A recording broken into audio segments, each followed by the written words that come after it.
तो हम लोग की बैठक हुई थी आमिया संगठन के बैनर तले। वो असल में बैठक थी संगठन का विस्तारीकरण पर परिचर्चा था। उसमें विभिन्न ब्लॉक से लोग आए थे, अलग अलग जिलों से लोग आए थे और संगठन चूंकि काफी दिनों से समाज का काम कर रहा है, स्टूडेंट पर काम कर रहा है, दबे कुचले पर काम कर रहा है, इस संगठन का विस्तार करना जरूरी था। इसीलिए आज हम लोग बैठक बुलाए थे।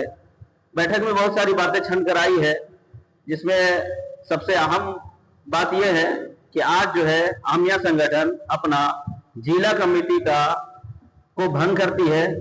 आज जिला कमेटी भंग करने के बाद हम लोग अगले महीने जून में एक विस्तृत रूप पर जिला कमेटी का नए सिरे से गठन करेंगे, इसका घोषणा किया गया। दूसरी बात यह है कि अभी जो हालात है झारखंड में, वो हालात है कि अभी एसआईआर वाला मामला सामने आने वाला है। उसको लेकर भी हम लोग जागरूकता अभियान चलाने का आह्वान करेंगे।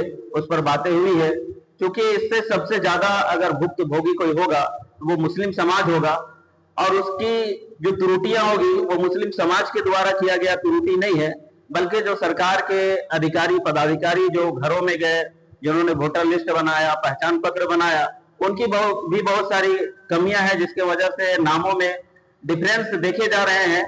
तो उनके लिए जो है हम लोग कैसे उनको दूर किया जाए, इसके लिए हम लोग अभियान चलाएंगे ताकि किसी को परेशानी नहीं होगी और परेशानी नहीं होनी चाहिए। इसी के लिए हम लोग जो है काफी मंथन किए हैं। और दूसरी बात यह भी, चूंकि झारखंड की जो सरकार है उस तक भी हम लोग ये बात पहुंचाना चाहते हैं कि आप भी इसको नजरअंदाज करने की कोशिश नहीं करें, क्योंकि ये सीधा सीधा जो है जो मामला दिख रहा है वो वोट को काटने का मामला दिख रहा है कि आपके ही वोट बैंक को काटा जाएगा, आपके ही वोटर को काटा जाएगा, उनके नाम को वोटर लिस्ट से हटाया जाएगा, जिसके परिणाम भी अलग अलग जो है स्टेट पर देखने को मिल रहे हैं। आपका ये कहना है कि मुस्लिम वोट बैंक है, आपका जो कहना है ये जो बोल रहे हैं कि मुसलमानों को वोट जो काटा जाएगा, मुसलमानों के एसआईआर से नाम काटा जाएगा, ये कहने का क्या मतलब है?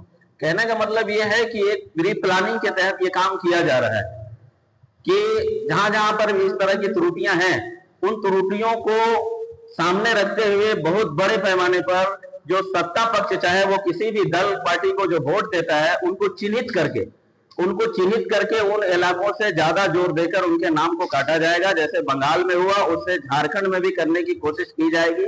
इसीलिए सरकार की जिम्मेदारी बनती है कि आप इसको निष्पक्षतापूर्ण तरीके से इस काम को होने दें।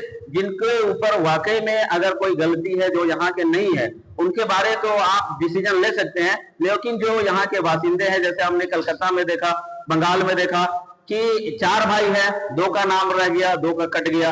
तो इस तरह का बात यहाँ पर झारखंड में नहीं होना चाहिए, क्योंकि सेंट्रल की सारी नजर जो है इस वक्त झारखंड पर है और झारखंड को टारगेट किया जाएगा। इसलिए ये एसआईआर को जो प्रक्रिया है उसको बहुत सुचारू तरीके से, बहुत सही तरीके से, फैक्ट तरीके से आगे बढ़ाने की जरूरत है। इसके लिए जागरूकता अभियान चलाने की भी जरूरत है। बहुत सारे लोग कमाने के लिए इधर उधर जाते हैं, कोई दूसरे स्टेट में चला जाता है, कोई भट्टा में चला जाता है। उस समय अगर एसआईआर का काम होगा तो वो लोग नहीं रह पाएंगे, उनके लिए व्यवस्था बनाने की जरूरत है। तो इन तमाम मुद्दों पर अभी विस्तृत रूप पर हम लोगों की चर्चा हुई है। इस पर भी हम लोग जो है काम करेंगे ताकि लोगों का नाम ना कटे, जो जिनविन है और वाकई में जो अगर नहीं है, बाहर से आए हुए हैं, उनके बारे तो कुछ कहा नहीं जा सकता है, लेकिन जो ओरिजिनल जो झारखंडी है, जिनको वोट देने का अधिकार है, जिनकी नागरिकता पर सवाल खड़ी हो गई है, उनके नागरिकता को बाकी रखने के लिए, उनकी नागरिकता किस तरह बची रहे, इसके लिए आमिया संगठन संघर्षरत है